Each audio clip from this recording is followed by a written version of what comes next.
Assalamualaikum warahmatullahi wabarakatuh.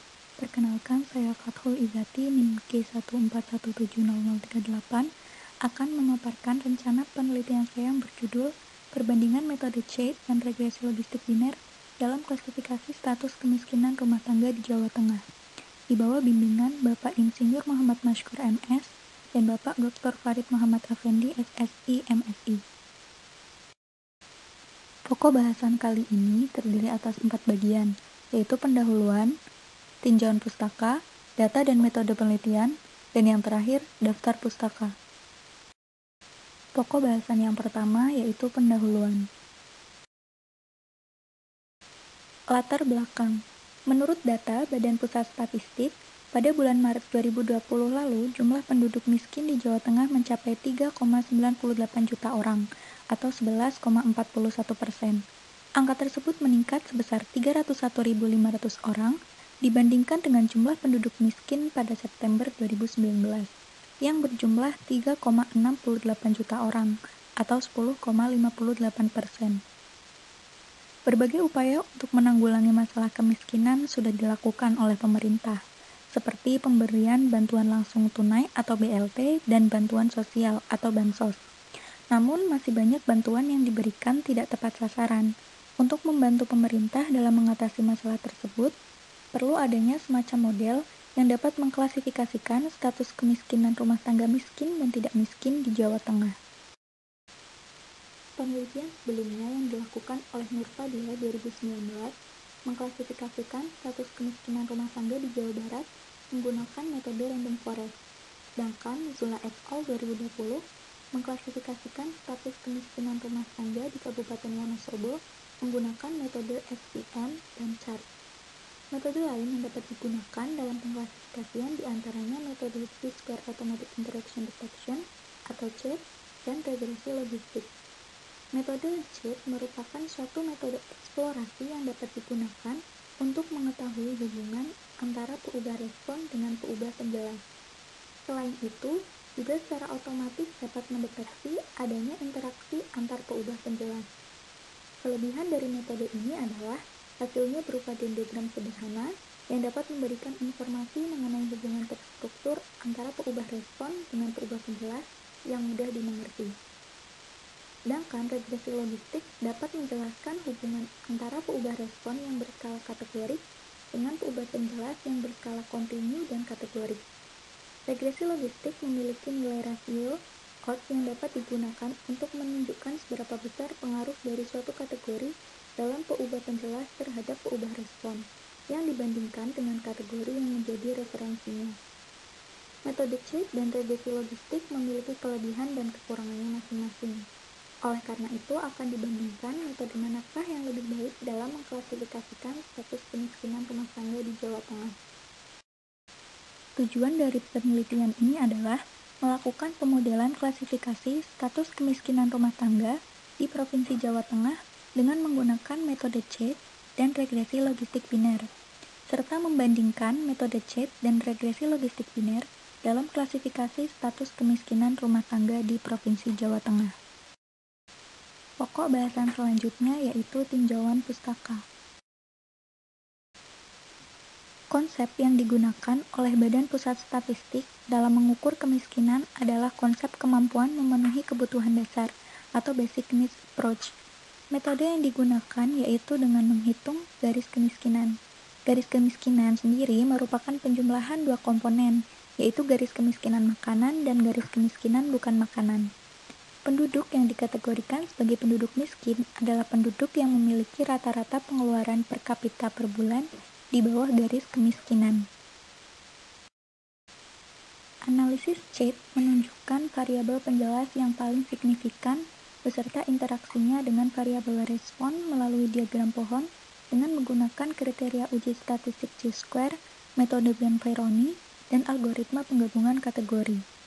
Tahapan CHAID secara umum meliputi 3 hal, yaitu tahap penggabungan atau merging, tahap pemisahan atau splitting, dan tahap penghentian atau stopping.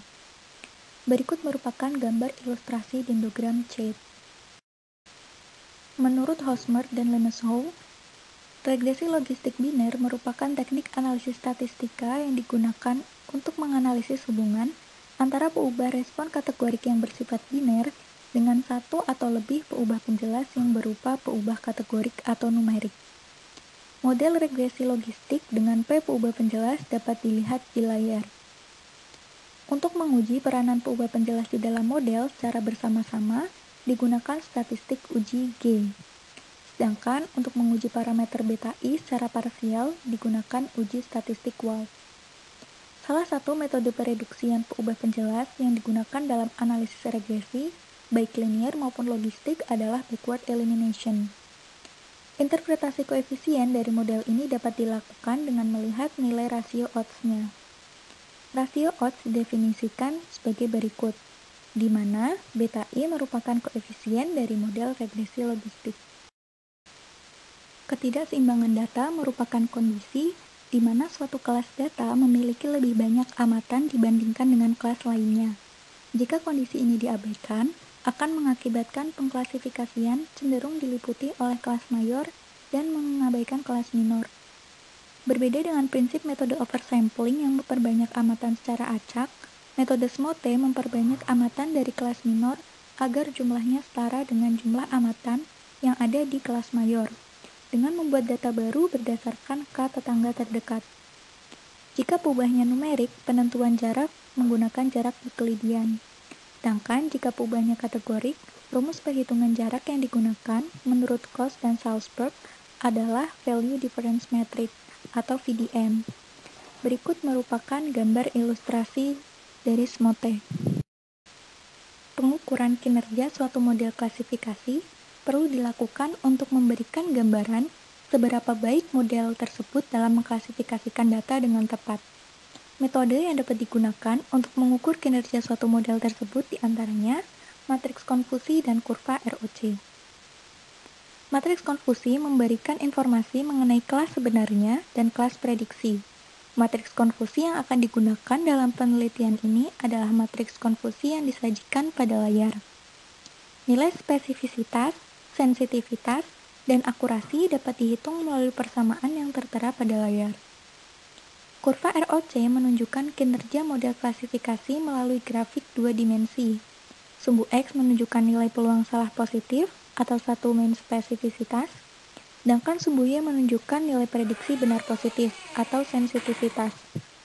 Keakuratan model dalam mengklasifikasikan data ditunjukkan oleh nilai luas daerah di bawah kurva ROC. Interpretasi nilai AUC dapat diklasifikasikan ke dalam 5 bagian, yaitu 0,5 sampai 0,6 akurasi salah, 0,6 sampai 0,7 tingkat akurasi lemah, 0,7 sampai 0,8 tingkat akurasi sedang, 0,8 sampai 0,9 tingkat akurasi tinggi, dan 0,9 sampai 1 tingkat akurasi sangat tinggi. Selanjutnya yaitu data dan metode penelitian.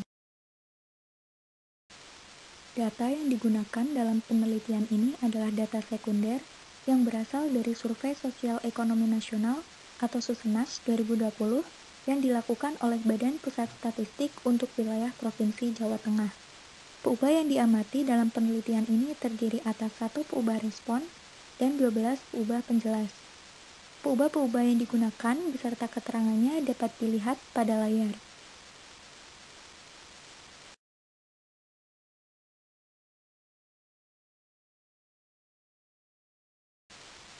Prosedur analisis data. Pertama, mengklasifikasikan status kemiskinan rumah tangga sesuai dengan definisi BPS. Rumah tangga miskin adalah rumah tangga yang memiliki rata-rata pengeluaran per kapita per bulan di bawah garis kemiskinan. Selanjutnya, melakukan eksplorasi data dan analisis statistika deskriptif untuk mengetahui gambaran umum peubah-peubah yang akan dianalisis. Lalu, membagi data menjadi 2 bagian, yaitu 80% digunakan sebagai data latih dan 20% digunakan sebagai data uji. Proses pembagiannya dilakukan secara acak dengan proporsi kategori yang relatif sama dengan data asli. Kemudian, menangani data tidak seimbang dengan metode SMOTE pada data latih. Setelah melakukan penanganan data tidak seimbang, dilakukan pemodelan dengan metode CHAIT dan regresi logistik biner. Selanjutnya, model yang dihasilkan dari kedua metode tersebut dievaluasi dengan membandingkan nilai AUC, akurasi, sensitivitas, dan spesifisitas, serta peubah penting yang dihasilkan dari model. Berikut merupakan daftar pustaka yang saya gunakan.